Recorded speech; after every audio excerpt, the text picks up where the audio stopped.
Cyril Ferraud, né le 15 mars 1985 à Digne-les-Bains, est l'un des visages les plus connus de la télévision française, notamment pour ses rôles d'animateur de jeux télévisés tels que Slam, La carte au trésor et Tout le monde veut prendre sa place. À 40 ans, il a bâti une brillante carrière, devenant un symbole de dynamisme, de charme et de dévouement dans l'industrie télévisuelle. Cependant, derrière son sourire éclatant et son assurance à l'écran se cache une vie empreinte de profonde tristesse, de défis difficiles et d'efforts acharnés pour réaliser ses rêves. La vie de Cyril est un parcours de sacrifice, de passion et de compassion, où il a affronté la douleur personnelle pour devenir l'homme fort qu'il est aujourd'hui. La plus grande tristesse de la vie de Cyril Ferraud fut la disparition de son père, Michael Ferraud, en 2019, emporté par un cancer à l'âge de 65 ans. Cyril a grandi dans une famille bourgeoise de Digne-les-Bains, une petite ville paisible des Alpes de Haute-Provence. Son père, professeur d'éducation physique et ancien rugbyman, fut une grande source d'inspiration pour Cyril, lui inculquant la persévérance et l'esprit d'équipe. Sa mère, Marie-France Forçant, infirmière, lui prodiguait chaleur et amour inconditionnel, tandis que sa grand-mère Simone, dont il parlait souvent à l'antenne, était un soutien moral indéfectible. Fils unique de la famille, Cyril entretenait un lien privilégié avec son père, qu'il a toujours soutenu dans son rêve de devenir animateur, malgré ses inquiétudes initiales face à l'incertitude du monde de la télévision. Lorsque Michael a reçu un diagnostic de cancer en 2018, Cyril a eu l'impression que son monde s'était écroulé. Il était au sommet de sa carrière, animant Slam et préparant de nouveaux projets, mais l'annonce de la maladie de son père l'empêchait de se concentrer. Cyril retournait régulièrement à Digne-les-Bains pour être auprès de son père, mais son emploi du temps chargé ne lui permettait que de brefs moments avec lui. Il se souvient avec tendresse d'être assis à son chevet, l'écoutant parler de sa carrière de rugbyman et des rêves qu'il avait autrefois poursuivis. Cyril tournait un épisode de Slam lorsque Michael est décédé. Il a reçu un appel de sa mère peu après l'enregistrement et a pleuré dans le vestiaire, se sentant coupable de ne pas pouvoir être aux côtés de son père dans ses derniers instants. La mort de son père n'a pas seulement été une perte personnelle, elle a laissé à Cyril un vide incommensurable. Il rêve souvent de son père, des rêves où il sourit et lui dit combien il est fier de son fils.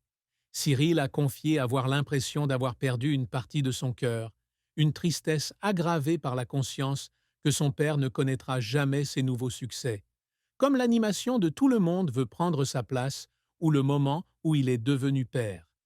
Il se rend souvent sur la tombe de son père, à Digne-les-Bains, apportant de la lavande, une fleur typique de Provence, en souvenir de lui. Cette tristesse est encore aggravée par la pression que Cyril s'impose pour rendre ses parents fiers. Il a toujours le sentiment qu'il doit réussir à récompenser les sacrifices consentis par ses parents, qu'il s'agisse de travailler dur pour l'élever ou de le soutenir en quittant Digne-les-Bains pour poursuivre son rêve à Paris. À la mort de son père, Cyril a eu le sentiment de ne pas l'avoir remercié comme il se doit, et cela le faisait pleurer chaque fois qu'il pensait aux occasions manquées. La plus grande tristesse de Cyril était donc un mélange de perte, de culpabilité et de désir de rendre son père fier, un désir qu'il a porté toute sa vie. La carrière de Cyril Ferraud est longue, ponctuée de succès éclatants et d'échecs cuisants. Passionné de jeux télévisés à Digne-les-Bains, il est devenu l'un des animateurs phares de France Télévisions, avec son style attachant et sa capacité à créer du lien avec son public. Son parcours a commencé dès son enfance, se faisant souvent passer pour un animateur dans son salon, commentant des émissions comme La Roue de la Fortune et Fort Boyard. À 14 ans, il soumet une idée de défi à l'équipe de production de Fort Boyard, et son enthousiasme le conduit à effectuer un stage sur l'émission à 17 ans. Cette expérience constitue un tremplin vers son entrée à la télévision. Après un master en communication et management, Cyril débute sa carrière en 2004 comme présentateur d'émissions jeunesse sur Disney Channel, notamment Art Attack et Zapping Zone. Son sourire éclatant et son naturel le font rapidement remarquer. En 2006, il rejoint Europe 1, où il collabore avec Jean-Marc Morandini sur l'émission Le Grand Direct et travaille également comme reporter et responsable des animations pour le magazine Télépoche de 2005 à 2015. Ces premières années sont une période d'apprentissage, mais aussi de pression, car Cyril travaille sans relâche pour faire ses preuves dans un secteur très concurrentiel. 2008 marque un tournant. Cyril est choisi pour présenter le tirage du loto sur France 2. Et un an plus tard, il devient présentateur de Slam sur France 3. Slam, jeu télévisé mêlant puzzle et mots croisés, devient rapidement un phénomène, son audience moyenne triplant en 2 ans, atteignant 1,4 million de téléspectateurs par jour. Cyril est devenu un acteur incontournable de France 3 et, à partir de 2015, il a également animé le Grand Slam, la version week-end de l'émission. Le succès de Slam lui a non seulement apporté la célébrité, mais a également permis à Cyril d'affirmer son style d'animateur, accessible, humoristique et toujours respectueux des candidats.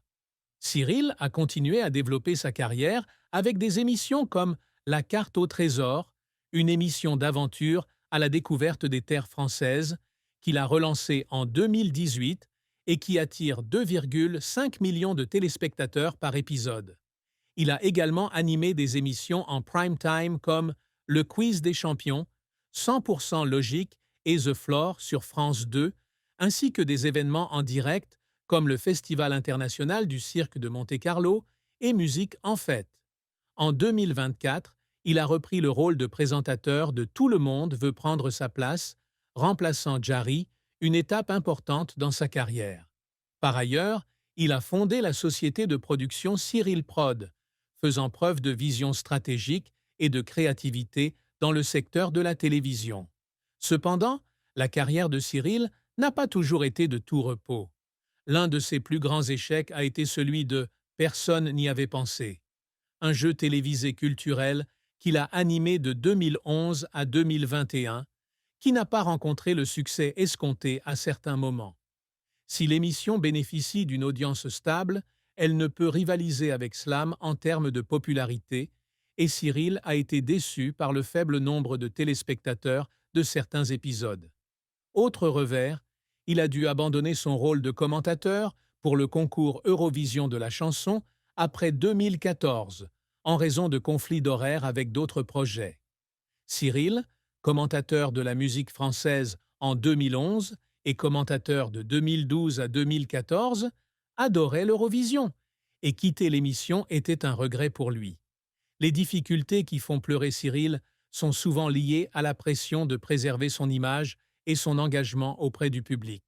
Il a raconté des journées où il a filmé Slam pendant 12 heures d'affilée, où il devait garder le sourire et l'énergie malgré son épuisement physique. Un jour, après une longue journée de travail, il apprit que son père était hospitalisé et, sur le chemin du retour, il pleura dans la voiture, impuissant de ne pas pouvoir être auprès de sa famille. Une autre fois, alors qu'il préparait la carte au trésor, Cyril tomba lors d'une scène en montagne, mais continua à animer malgré la douleur. Après le tournage, assis seul sous sa tente, il pleurait de stress et de peur de ne pas être à la hauteur des attentes de l'équipe de production. La carrière de Cyril est une histoire de persévérance et de passion. Enfant de Digne-les-Bains, il a surmonté les barrières géographiques, la concurrence et la pression pour devenir l'un des meilleurs présentateurs de France. Ses succès et ses échecs témoignent de son esprit d'équipe, et ses larmes symbolisent un homme qui vit sa vie avec passion et responsabilité. La vie de Cyril Ferraud s'est achevée dans une tragédie déchirante en 2025, lorsqu'il est décédé à l'âge de 40 ans dans un accident de la route, sur la route entre Paris et Digne-les-Bains. Après avoir terminé une séance d'enregistrement pour Tout le monde veut prendre sa place, Cyril a décidé de rentrer chez lui pour rendre visite à sa mère et à sa grand-mère.